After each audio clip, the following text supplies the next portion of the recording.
2025 primary recruitment নতুন update রয়েছে এই ভিডিওটা মন দিয়ে দেখো, আশা করি অনেক প্রশ্ন উত্তর পেয়ে যাবে। এই মুহূর্তে সবচেয়ে গুরুত্বপূর্ণ আপডেট হলো third phase interview call letter download করা যাচ্ছে। তোমরা পর্ষদের ওয়েবসাইটে গিয়ে নিজেদের অ্যাডমিট কার্ড ডাউনলোড করে নাও। হাওড়া, উত্তর দিনাজপুর, শিলিগুড়ি, বাকি জেলাগুলোর নোটিশ খুব তাড়াতাড়ি আসবে, চিন্তার কোনো কারণ নেই। এদের ইন্টারভিউ চলতেই তোমরাও তোমাদের জেলাগুলোর নোটিশ পেয়ে যাবে। একটা কথা মনে রাখবে, ফেব্রুয়ারিতেই অনেকেই বিশ্বাস করছিল না, হয়তো হবে না ইন্টারভিউ, শুরু হলো তো, চিন্তার কোনো কারণ নেই। বাকি যত জেলা আছে সমস্ত জেলার কিন্তু ফেব্রুয়ারিতেই ইন্টারভিউ কমপ্লিট হয়ে যাবে। যতদূর খবর ভোটের আগেই তোমাদের নিয়োগ হয়ে যাবে। আমি এই মুহূর্তে তোমাদের স্যালারি দেখাবো যারা এবারে চাকরি পাবে।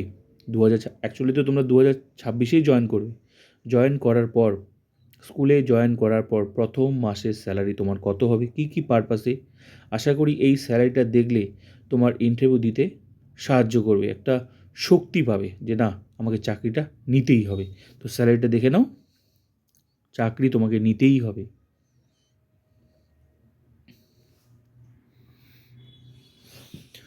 তোমার বেসিক এই মুহূর্তে যখন তুমি চাকরিটা পেয়ে জয়েন করে 2026 তোমার স্যালারি হবে, দেখো বেসিক হচ্ছে তোমার 28,900 টাকা এই মুহূর্তে।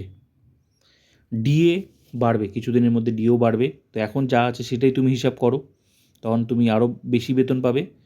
তো যা আছে সেটা, যে ডিএ আছে 18% ডিএ হচ্ছে বেসিকের ডিএ। বেসিক কত? বেসিক হচ্ছে তোমার 28,900 টাকা বেসিক। এটার 18% ডিএ করলে দাঁড়াচ্ছে তোমার 5,202 টাকা। তার মানে তুমি ডিএ পাচ্ছ 18%, টাকা পাচ্ছ 5,202 টাকা। এটা অবশ্যই মাথার মধ্যে রাখবে। বেতনটা চিন্তা করেই পড়াশোনাটা একটু করো, ইন্টারভিউটা ভালো করে দেবে, চাকরি তোমাকে নিতেই হবে। এইচআরে 12% এইচআরে কী করে বার করবে? 12% এইচআর হচ্ছে এই যে বেসিকের 12%, টাকাটা দাঁড়াচ্ছে 3,468 টাকা। তার মানে তুমি এইচআরে হচ্ছে হাউস রেন্ট অ্যালাউন্স, ঘর ভাড়া বাবদ, আর ডিএ হচ্ছে ডিয়ারনেস অ্যালাউন্স। এমএ হচ্ছে মেডিকেল পারপাস, মেডিকেল অ্যালাউন্স 500 টাকা। 500 টাকা হচ্ছে মেডিকেল চিকিৎসা পারপাসে 500 টাকা পাবে। এবারে যে তুমি এই যে টাকাগুলো পেলে না, এগুলো সবগুলোকে যোগ করতে হবে গ্রস স্যালারি। তাহলে তুমি কী পারপাসে টাকা পাচ্ছ? একটা বেসিক, তোমার সঙ্গে তুমি ডিএ পাচ্ছ, ডিএ বাবদ পাচ্ছ 5,200। আবার নেক্সট টাইমে ডিএ বাড়বে, 5% বাড়ার কথা আছে, বেড়ে গেলে তোমার 23% হয়ে যাবে, তখন আরও তোমার বেতন বেড়ে যাবে। চিন্তার কোনো কারণ নেই, তোমাকে চাকরি তোমাকে নিতেই হবে। তাহলে ডিএ হচ্ছে 18%, টাকা পাচ্ছ 5,200, আর এইচআরএ বাবদ 12%, এটা হচ্ছে বেসিকের 12%, 3,468।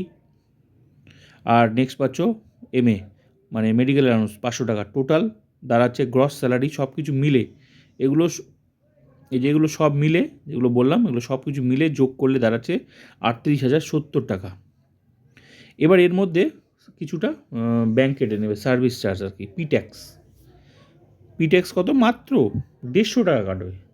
অ্যাকচুয়ালি তোমার গ্রস স্যালারি তোমার মানে প্রথম মাসে চাকরিতে জয়েন করার পর তুমি পাবে হচ্ছে 38,070 টাকা, কিন্তু ব্যাংক 150 টাকা মাত্র কাটবে, পিট্যাক্স যেটাকে বলা হচ্ছে।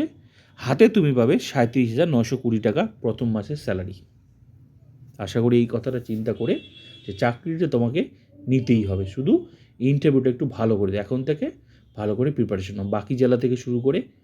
আর এখন এই মুহূর্তে যে জেলাগুলোর হবে আর বাকি জেলাগুলো, তোমরা কিন্তু এই বেতনের কথা চিন্তা করে নিজেদের ইন্টারভিউটা ভালো দাও, 100% তোমার চাকরি হবেই। আর অবশ্যই লাইক করবে, আমি তোমাদের সঙ্গে আছি। Like, comment, subscribe and share.